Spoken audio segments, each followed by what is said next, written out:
Fala, gurizada! Sejam bem-vindos a mais um vídeo aqui no canal Queimando Óleo, Engenharia e outras coisinhas.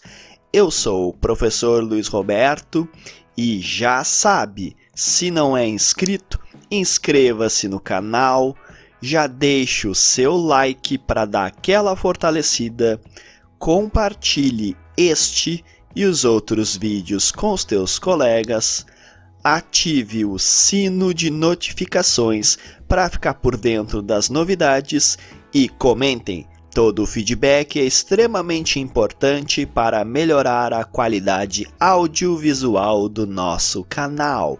Sem mais delongas, bora pro vídeo!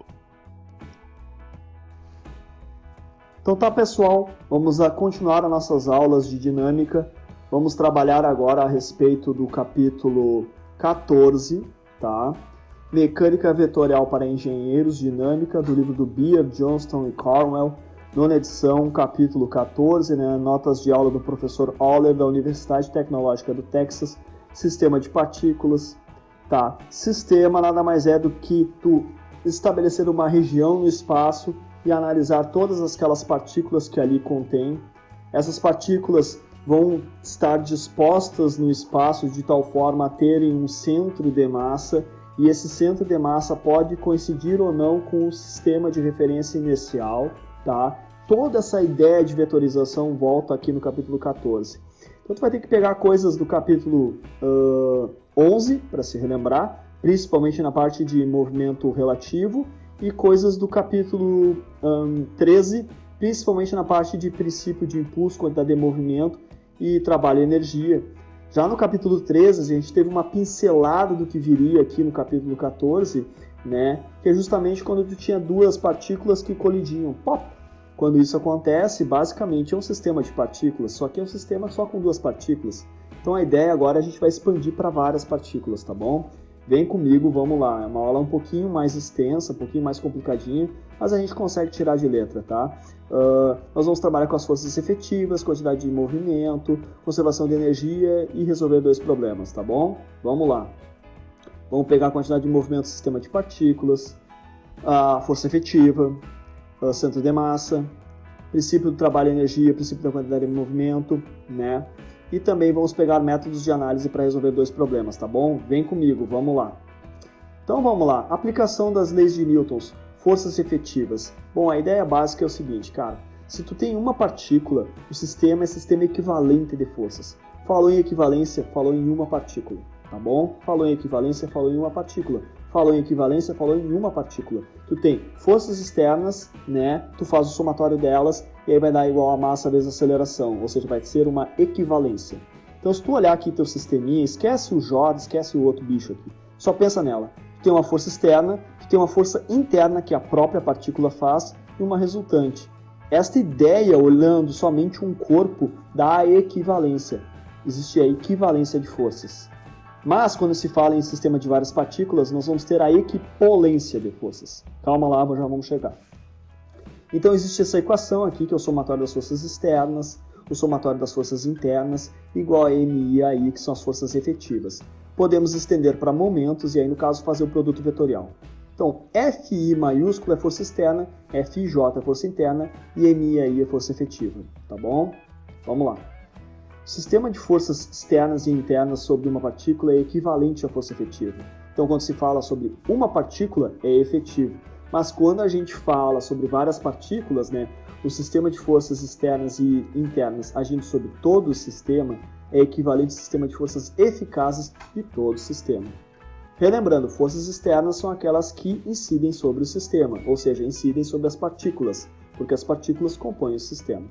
Se tu olhar bem aqui essa nossa figurinha, nós temos aqui uma linha de ação entre duas partículas. E aí vem aquela ideia lá da filosofia, lá de Nietzsche, em que tu olha para o abismo e o abismo olha para ti. É a mesma ideia que a partícula 1 olha para 2 e a 2 olha para 1. Então tu consegue traçar uma linha que une as duas e as forças internas delas vão se cancelar. Vamos lá, vem cá, vem comigo. Então olha só, a gente vai poder usar várias partículas no teu sistema, referenciado no sistema inercial fixo, parado, newtoniano, e aí tu soma todo mundo, soma as forças externas, soma as forças internas e soma as eficazes. Também dá para fazer a mesma coisa referente aos momentos, só que daí tem um produto vetorial, só toma cuidado com isso, tá? Mas é tranquilo. Então é o seguinte, ó, uma vez que as forças internas ocorrem em pares de módulos iguais em sentidos opostos, as forças resultantes internas valem zero. Então isso daí atende um princípio básico do nosso estudo, e agora nós vamos deixar bem claro o nosso estudo. Nosso estudo é sobre sistemas de partículas que não vão ter colapso, ou seja, nós vamos pressupor a integridade do sistema de partículas. Não tem partícula que vai se perder. Então, se há uma integridade no sistema de partículas, a resultante das forças internas vale zero. Ou seja, não há esforços internos, diferentemente do que acontece, por exemplo, com a resistência dos materiais, em que há esforços internos. Por que a gente pensa nisso? Porque este capítulo é um preparatório para corpos rígidos. E corpos rígidos é justamente isso. Dá para pensar que corpo rígido é uma quantidade de sistemas de partículas interligadas rigidamente entre si que não vão se deformar e muito menos vão ter esforços internos. Então o corpo rígido, por sua característica, é que ele é rígido, ou seja, as forças internas dele são zero, diferentemente de corpos que se deformam, ou seja, que há esforço envolvido, esforço interno envolvido. Mas isso daí é papo para resistência dos materiais, não para dinâmica, tá bom? Bom, uma vez que as forças internas, esse bicho aqui do meio vale zero, nós vamos ter somatório de forças igual ao somatório de M e AI. Basicamente isso aqui é a segunda lei de Newton. Basicamente isso aqui vai nos dar toda a base para o cálculo deste capítulo. Além disso, a gente pode fazer a nível de momento, né, e simplesmente fazer o produto vetorial em relação ao vetor RI. Agora vem a grande sacada, né? O sistema de forças externas e o sistema de forças eficazes são equipolentes, mas não são equivalentes. E quando tu fala em várias partículas, sistema de partículas, a ideia de equivalência cai por espaço e a gente fica só na equipolência. E o que é equipolência? É justamente essa ideia. O que o B olha para o A olha para o B, eu tenho uma linha entre as duas e a minha força é um vetor deslizante. E sendo assim, eu posso deslizar essa força que saía de A, deslizo ao longo dessa linha e incido sobre B para a relação do A. Essa figurinha representa exatamente o que é um sistema equipolente de forças, tá bom? Isso aí tem a ver com o princípio de D'Alembert, tá bom? Então, falou em sistemas de partícula, falou em equipolência. Falou em sistema de partículas, falou em equipolência. Falou em sistema de partículas, falou em equipolência, tá bom? Então vem comigo, vamos lá, vamos continuar. Quantidade de movimento linear angular. Bom, quantidade de movimento é massa vezes velocidade. A gente faz para todas as partículas, da partícula 1 até a partícula n. A gente pode derivar essa velocidade, vai ter o L ponto. Bom, e aí já sabemos, né, que daí a resultante das forças externas é igual à taxa de variação da quantidade de movimento linear, tá bom? Isso a gente já sabe até do capítulo anterior, tá bom? Soma todas as forças externas igual a L ponto, porque L ponto é igual ao somatório de MI e AI, tá bom? Bom, de forma análoga, a gente consegue fazer também em relação aos momentos angulares, a mesma ideia, a mesma relação, tá bom? Tu pode pausar o vídeo e fazer as tuas próprias anotações, tá bom? Então vamos lá.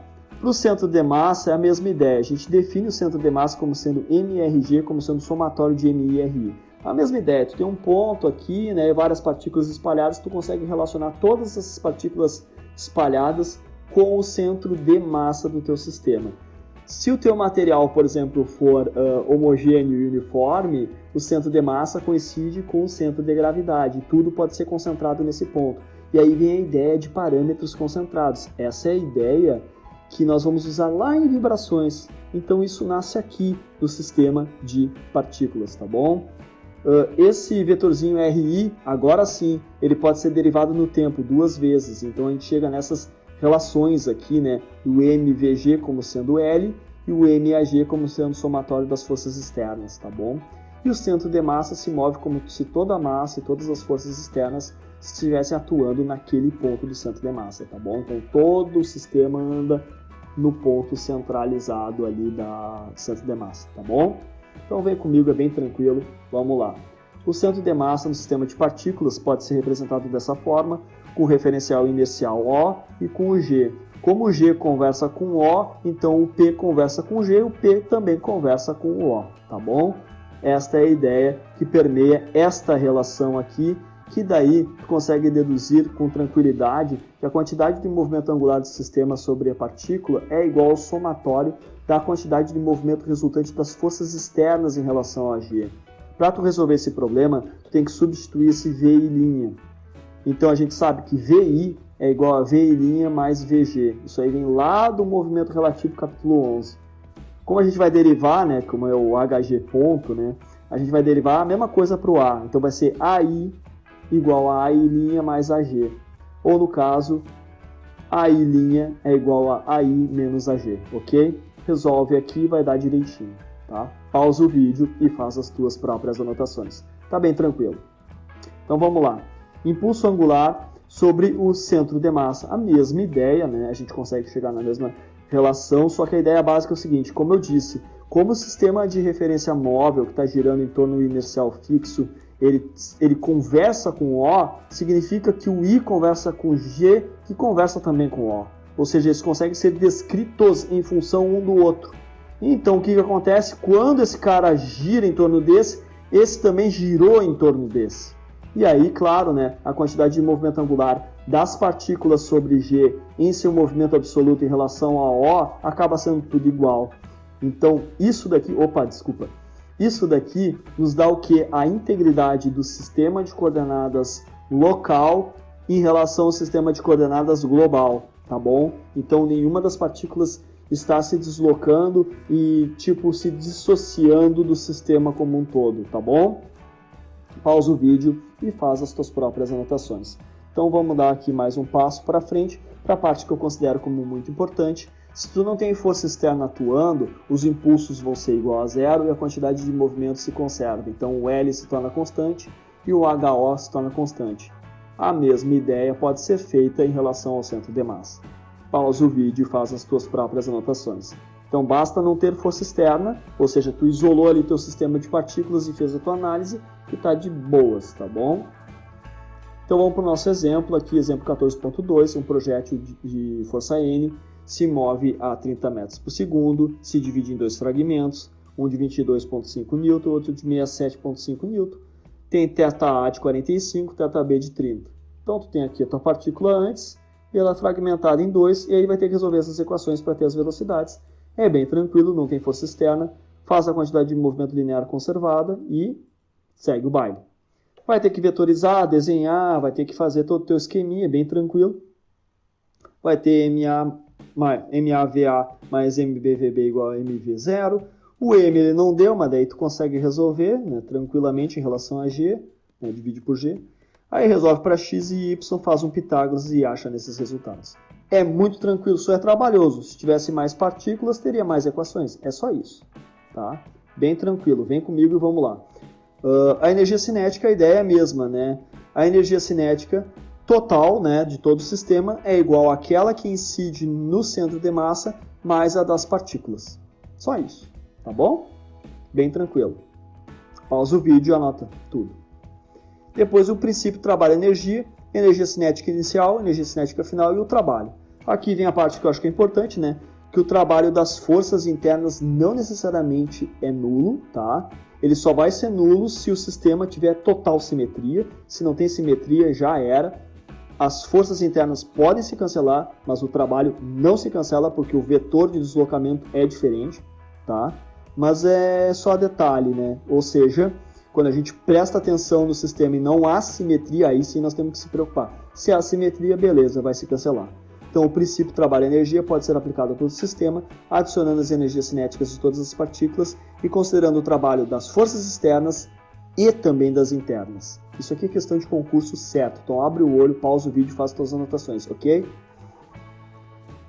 Se as forças externas que atuam sobre as partículas são conservativas, então o trabalho é igual à variação da energia potencial, tá bom? Pode pausar o vídeo, porque agora a gente está indo para o final da aula.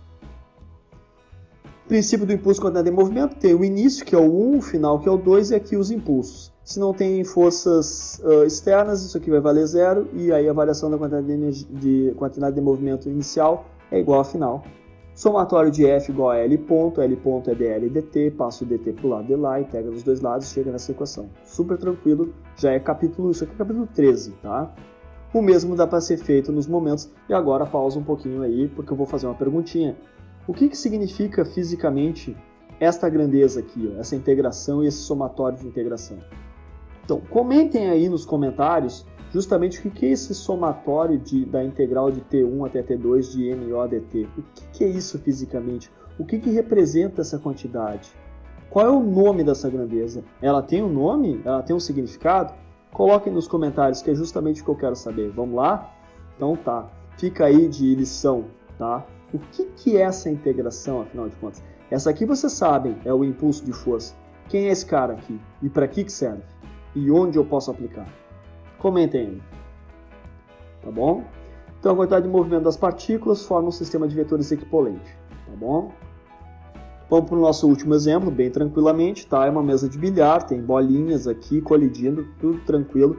3 metros, 1,5 metro, tá? A bola A tem velocidade de V0 de 3 metros por segundo paralela, colide com B e com C. A bola A e C. A A segue vertical, reto. A C segue horizontal, reto. E a B é a única inclinada. A colisão é perfeitamente elástica, isso vai permitir com que as massas sejam desprezadas. Ou seja, a massa eu posso chamar de M simplesmente. Determine VA, VB e VC, na verdade vão ser 4 incógnitas, VA, VC e VBX e VBY, tá? Vão precisar de 4 equações. Então é bem tranquilo, 2 da quantidade de movimento linear, uma da angular e uma de energia, bem tranquilo, só é trabalhoso, tá? Então tu vai ter que fazer o VA igual a VAJ, lembrando que J e I são os vetores unitários, J no Y e no X, o VC é VCI, e o VB é o único que cabe nos dois, tu tem o antes e o depois, faz a linear tu vai ter em X e em Y vale 0, porque a velocidade inicial é 0, só tem na direção X, aí depois tu faz a do momento, vai precisar fazer a do momento, é bom saber que essas integrações no meio, como não há forças externas atuantes, a quantidade de movimento se conserva, então a gente pode usar essas equações. E aí depois a gente usa também a ideia da energia cinética, né? E com isso a gente consegue trabalhar e isolar o VC. O VC vai ser uma equação de segundo grau. A gente vai ter 2 raízes, a gente vai pegar a positiva, porque a positiva é a única que está sendo orientada aqui no nosso sistema, certo?